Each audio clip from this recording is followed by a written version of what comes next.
Hello, hi, welcome back to Sambar's vlog. So, இன்னைக்கு வந்து நம்ம கிச்சன்ல என்ன பண்ண போறோம்னா the most ஸ்பெஷலான ஒரு சவுத் இந்தியன் டிஷ் தான் வந்து செய்ய போறோம். சாம்பார் தான் பண்ண போறேன் and எல்லாத்தோட ஃபேவரட்ஸ் கூட and வாங்க இப்போ வீடியோக்குள்ள போலாம்.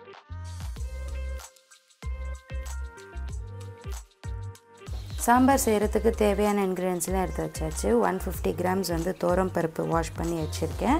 2 வந்து மீடியம் சைஸ் அனியன்ஸை வந்து சாப் பண்ணி வச்சுருக்கேன். அண்ட் அதே மாதிரி 2 டொமேட்டோஸ் வந்து சாப் பண்ணியிருக்கு. அண்ட் கொஞ்சமாக வந்து கடுகு எடுத்திருக்கேன் தாளிக்கிறதுக்கு.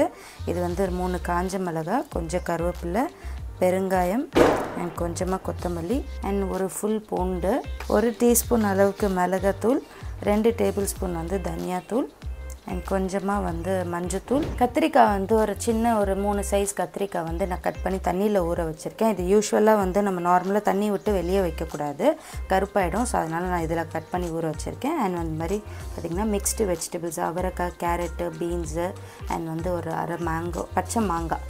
ஸோ இது வந்து எல்லாமே கட் பண்ணி வச்சுருக்கேன். அண்ட் இப்போ ஸ்டார்ட் பண்ணலாம். அண்ட் இப்போ வந்து ஃபஸ்ட்டு குக்கரில் வந்து பார்த்திங்கன்னா பருப்பு ஃபுல்லாக ஆட் பண்ணிக்கலாம். பருப்புக்கு அப்புறம் வந்து கார்லிக் ஆட் பண்ணிக்கலாம். அண்ட் இதோட வந்து மஞ்சத்தூள் ஆட் பண்ணிக்கலாம் இப்போது.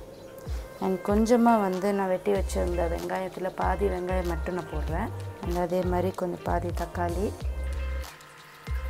அண்ட் இதோட கொஞ்சமாக வாட்டர் ஆட் பண்ணிக்கலாம். அண்ட் இதோட வந்து பார்த்திங்கன்னா ஒரே ஒரு ஸ்பூன் வந்து ஆயில் ஆட் பண்ணிக்கிறேன். பட் இது வந்து எதுக்குன்னா பருப்பு வந்து வெந்து வெளியே வராது. ஸோ அதுக்காக வந்து நான் ஆயில் ஆட் பண்ணியிருக்கேன். அண்ட் எல்லாத்தையும் ஒரு வாட்டி மிக்ஸ் பண்ணிவிட்டு ஒரு 2 விசில் வச்சிடலாம். ஸோ வந்து இப்போது பருப்பு வந்து வேகிறதுக்கு வச்சாச்சு. ஸோ இன்னொரு பேனில் வந்து நான் கொஞ்சமாக ஆயில் எடுத்திருக்கேன்.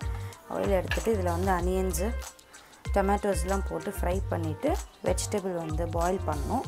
ஸோ ஃபஸ்ட்டு இப்போ வந்து அனியன்ஸ் ஆட் பண்ணிக்கலாம். ஸோ அனியன்ஸ் வந்து போட்டாச்சு. கொஞ்சம் லைட்டாக சும்மா ப்ரௌன் ஆனால் மட்டும் போதும். அண்ட் இப்போ வந்து டொமேட்டோஸ் ஆட் பண்ணிக்கலாம். ஸோ இதோட வந்து இப்போ எல்லா வெஜிடபிள்ஸ் ஆட் பண்ண போகிறோம். மாங்காய் மட்டும் போடலை. ஸோ எல்லா வெஜிடபிள்ஸ் ஆட் பண்ணிவிட்டு அண்ட் கத்திரிக்காயும் இப்போ ஆட் பண்ணிக்கலாம்.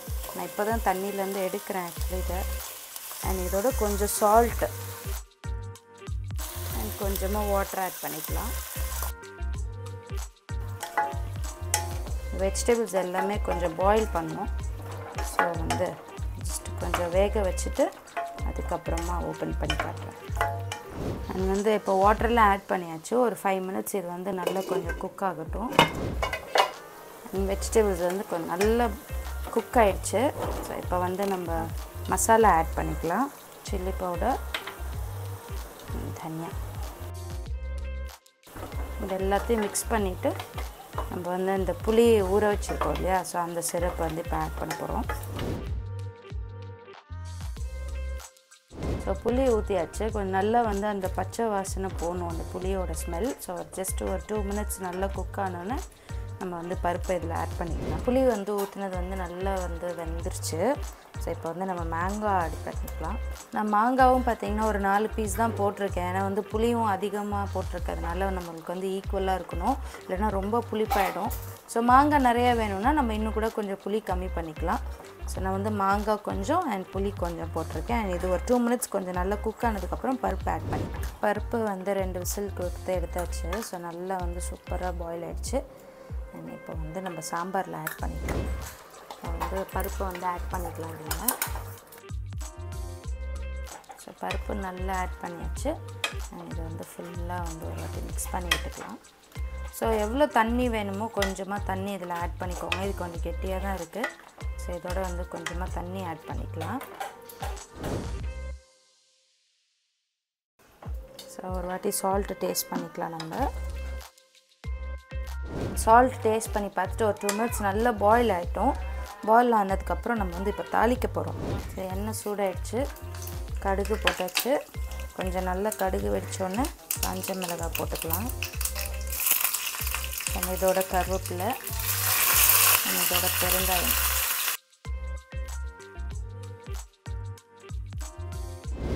வந்து தாளித்ததை வந்து நம்ம சாம்பாரில் ஆட் பண்ண போகிறோம்.